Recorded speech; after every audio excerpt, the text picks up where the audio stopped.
Hi, everyone. Thanks for joining me again tonight as we go through another Bible study.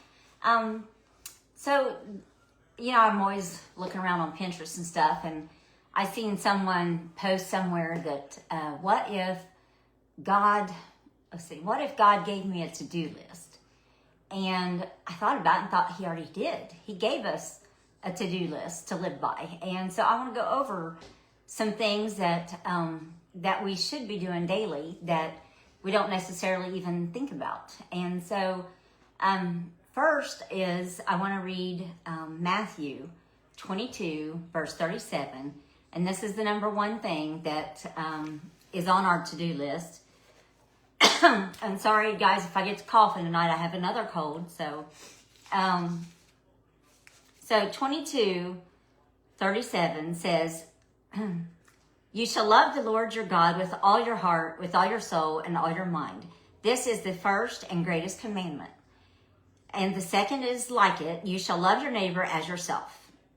So that's, most important. And then I got to thinking about this, the stuff I usually talk about, like being faithful and tithing and studying and discipleship, communion, those things are definitely on the to-do list. And I could have spent this time talking about that, but I wanted to look at some different things that we don't really consider. I know when I was doing this study, I really don't consider a lot of this to be something that we should do every day. So one of it is be exceedingly glad.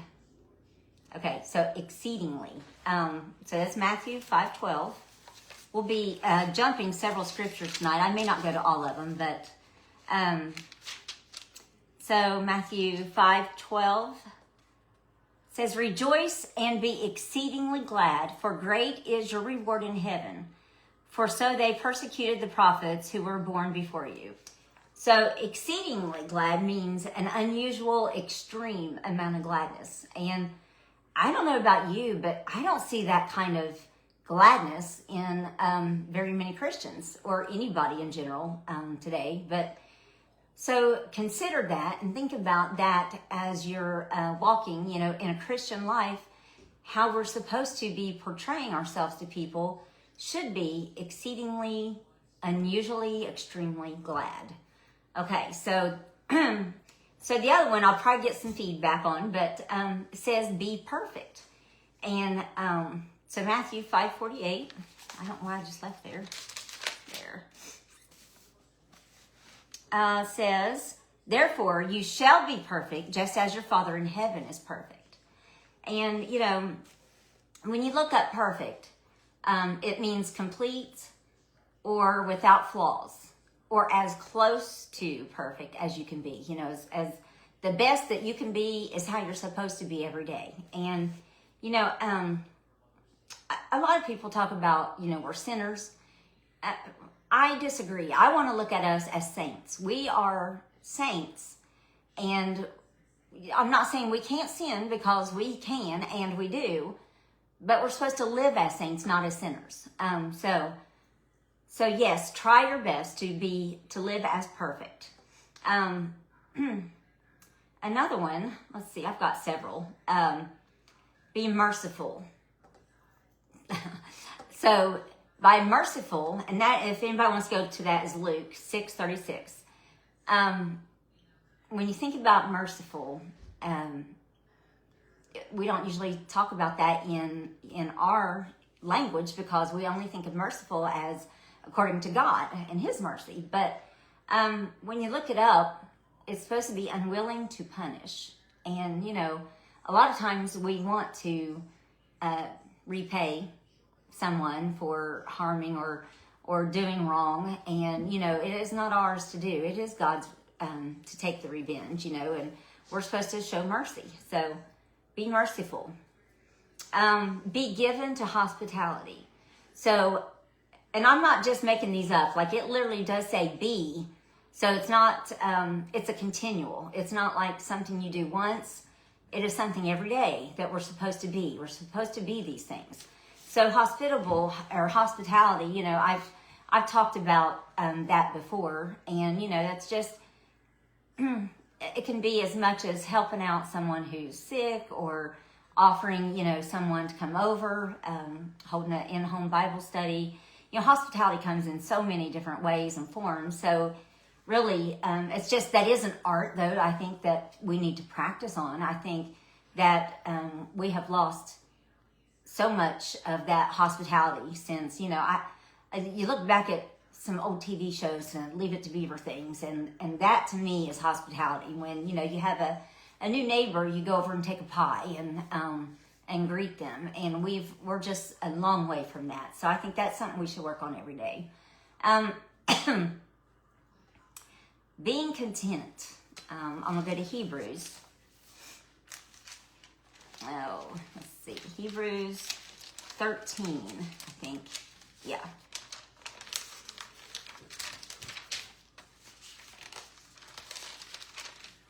So Hebrews 13:5 says, "Let your conduct be without covetousness. Be content with such things as you have. For he himself said, I will never leave you nor forsake you." So we're supposed to be satisfied in everything. I know people always want more, but we have to learn to be content with what God has blessed us with. And which brings me to another one, is thankfulness. It says we are to be thankful. So Colossians, and that's Colossians 3:15. I hate to give scripture reference and not go there, so I'm going real quick. Colossians 3:15. "And let the peace of God rule in your hearts, as which also you were called in one body, and be thankful." And be thankful. So, another thing that I looked up in thankful, a lot of people are just like, what is thankfulness? Well, it's gratitude. Or, but when you look at this way, it is being aware of the benefit. So, that in itself, the air that we breathe, the light that we have, everything is a benefit that God has given us. So we are to be thankful. And we should live in a way that people see our thankfulness. By being thankful for that and content will also help you to be more perfect and to be exceedingly glad. So, it all goes hand in hand. But, if it says to be it, you might as well say it says to do it. So you have to do those things. Be fervent in spirit. Let me go to Romans 12. Let's see, at 11. Says, "I have become a fool in boasting. You have compelled me. For I ought to have been commended by you. For nothing I was behind the most eminent apostles, though I am nothing." Well, I don't think I got the right script. No, I didn't, because I'm reading Corinthians. I thought, well, that don't go with what I just said. Hold on a second. Good reason. So 12:11. Yes, okay. That makes more sense. "Not lagging in diligence, fervent in spirit, serving the Lord." So right there's three things that we should be doing. But I did pick fervent in spirit because, what does fervent mean? And I know everybody says zealous or zeal or being, excited. But fervent, when I looked it up, it was like, it had two meanings, which was like so hot, something so hot that it glows, or so hot that it boils. So it means like to the extreme, as much as it gets, as hot as it gets. That's what fervent is. And so we should be fervent in the spirit. Not going to look this one up, but be anxious for nothing. How many of us, I honestly am not a worrier, so I fall out of this category, but my husband is a very anxious worrier. And I hear so many people at church who are still worriers, and it's just never been my nature. Probably because I always have confidence it's going to work out, but I also rely on him to take care of it. So that's what he worries for. So anyway, but But be anxious for nothing. So that's another command. And I like this one. Be followers of Paul. So let me go to that. 1 Corinthians. Paul was such a great example. And hold on just a second. 11:1. I hope this is the right one. So let's see. Wait a minute. Maybe it isn't. Where is that? Oh, that is weird. I don't know if you guys can see that. I'm going to show you. It's a little backwards, but so see, it says 11 and then it starts down here, but 11:1 is up here above that. That is crazy. I've never noticed that before. So anyway, it says 11:1 is, and it don't even have a 1. It says 11. Imitate me just as I also imitate Christ. So, you know, we know that we're supposed to imitate Christ, but when it says imitate me, I must have never noticed that before. You know, because we're not supposed to strive to be like men. But Paul says, imitate me because I imitate Christ. And when I think about imitating Paul, and I think about some of these other things, the exceedingly glad, you know, when he had been beaten and almost died and then thrown in jail and sitting in chains, and he's in a dirty floor, don't know when he's going to get out, and he is singing. He is singing and he is glad. And that is the kind of attitude, no matter what's going on in our lives, we should be glad. And we should know that God's got us. You know, as long as we are faithful to him, he's got us and he'll be faithful back to us. So, so I think that's something that we all do have to work on is being glad. And then being strong in the Lord. So how do you be strong in the Lord is by being surrounded by other Christians. Study comes in all forms. Study can be like watching podcasts or videos. Studying can be, it don't always have to be just reading just the Bible. There's so many other ways. And, I watch videos. I listen to music. I listen to podcasts. I go to school 2 nights a week. There's a lot of studying I do, but I think people think when you say study the Bible, it's, oh, I got to read that scripture again. I've read this, I've read this book 100 times over the last 30 years. Well, it never gets old, and there's always more. I'm finding the more I study, the more I find differently in different ways. And as you grow, you can apply it a little bit differently. And so I don't think it ever gets old, and I don't think you should ever have enough of it. But it does tell us to be strong in the Lord. And I think by a relationship with him and seeking him and, your daily prayers, your studying, that shows that you are being strong in the Lord. And I might have skipped a few, I think. Oh, always abounding. Be always abounding in good works. So abounding, again, is overflowing and abundant. And so we should be doing good works. And I guess you can't get enough of doing good works. We're supposed to just constantly be doing good. And I've had another one I'm not seeing on here. Oh, be of good comfort. And so when you think about that, I was thinking, I guess I don't really, understand what comfort was. So, of course, I go Google everything.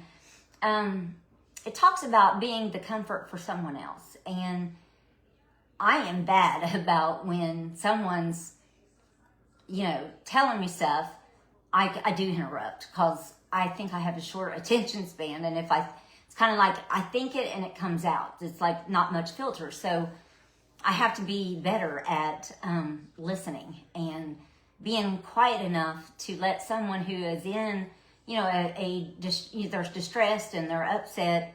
I need to let them vent and let them get it all out and out on their chest. And before I try to comfort them, before I try to give my advice or 2 cents worth, I think it's important to let them vent out everything that they need to say and kind of get that off their chest. So be of good comfort means, have a good ear and listen and be patient. And that's something I definitely need to work on.